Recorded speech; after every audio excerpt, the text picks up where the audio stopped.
Hi, I'm Greg Hale with Intech Magazine, and I'm here at the JW Marriott Desert Ridge at the Honeywell User Group meeting, and I'm talking industrial security with Andrew Ray. Andrew, you want to tell us a little bit about yourself? Absolutely. I've been with Honeywell for almost a year. This is my first time at the Honeywell Users Group. I've been in industrial security marketing for the past 15 years with a rather intense focus on industrial security, more recently federal compliance mandates related to CFATs, chemical facility, anti-terrorism standards, and MTSA.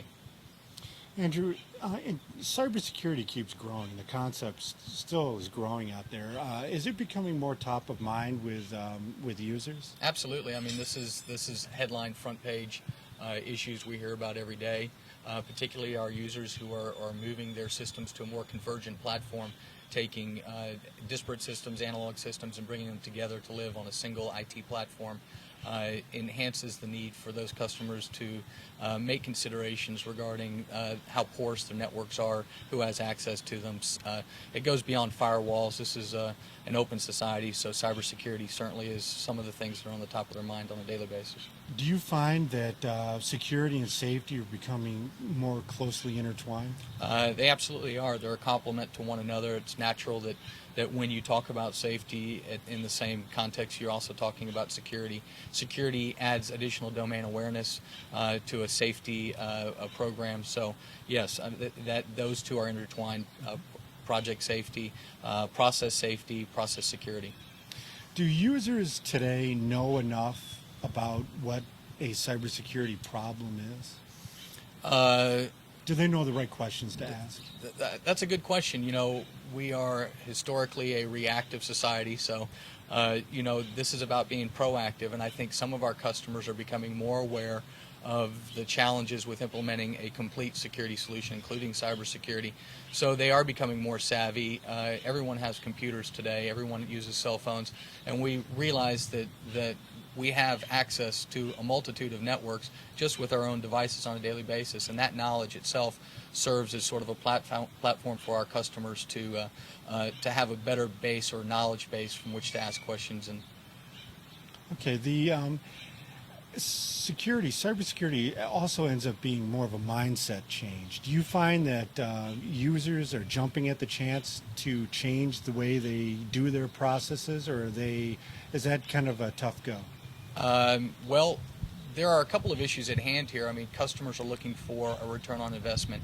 They're looking for increased efficiencies, and the networks and the IT platforms represent an opportunity for our customers to approach their processes in a more cost-efficient manner. So, in answer to your question, I'd say that we're seeing that most customers would like to do that.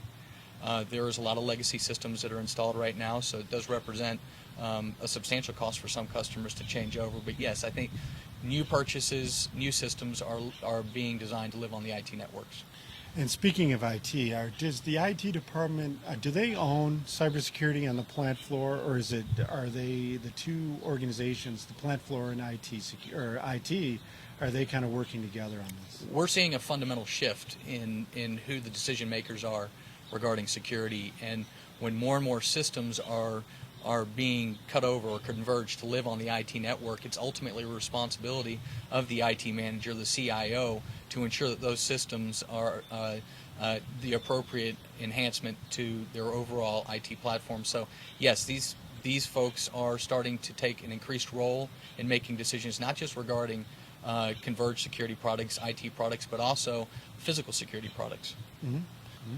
Do you find that there's going to be more government regulation? Do you feel that's coming down the road? Absolutely. Department of Homeland Security was specifically designed to be a prescriptive agency in helping the private sector, or in some cases forcing the private sector, to implement solutions to prevent the next terrorist attack to the nation's critical infrastructure. Right now we have chemical facility anti-terrorism standards designed to rank or tier rank chemical facilities on their attractiveness as a potential target, and that's based on chemicals of interest.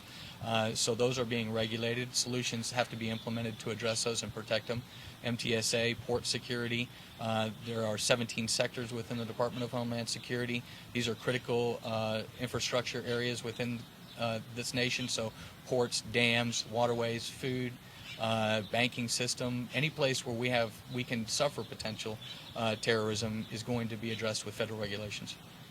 At one point, I heard that, and this is years ago, that a lot of the attacks were internal within organizations. Do you find that still the case, or has that changed? Yes, I mean that is still the case. I mean nothing substitutes a company's responsibility in doing legitimate background checks. However, you do find that the biggest weaknesses can be uncovered from within an organization. So on the outside, we may have built a fortress, a wall 20 feet high, but on the inside, if there's someone inside that can compromise a system, it represents a tremendous vulnerability to the company. So, and those are on the rise. They continue every day, whether it's espionage or it's workplace violence or it's a disgruntled employee. Those things still need to be addressed on a regular basis. So even though we have the challenges of meeting federal compliance mandates, we also have the challenges of meeting our everyday concerns of can an employee get his hands on a certain area. So how do we build the layers of security in our facility to prevent unnecessary access? How often do you hear about attacks? We get regular reports, both from the federal government.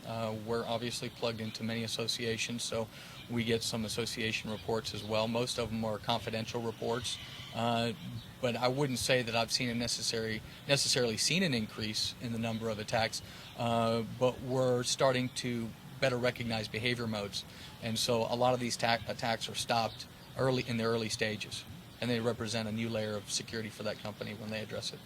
Are users safe today? Are they Yes. secure? Yes, I think they are. I think that we're doing a lot of things behind the scenes that you or I don't see on a daily basis. And ultimately, if security is working in the manner that it's designed to, you don't see it. It is keeping you protected, and I think we can thank the implementation of those solutions for keeping our critical infrastructure in America since September 11th, 2001 safe. Andrew, thank you very much. Thank you.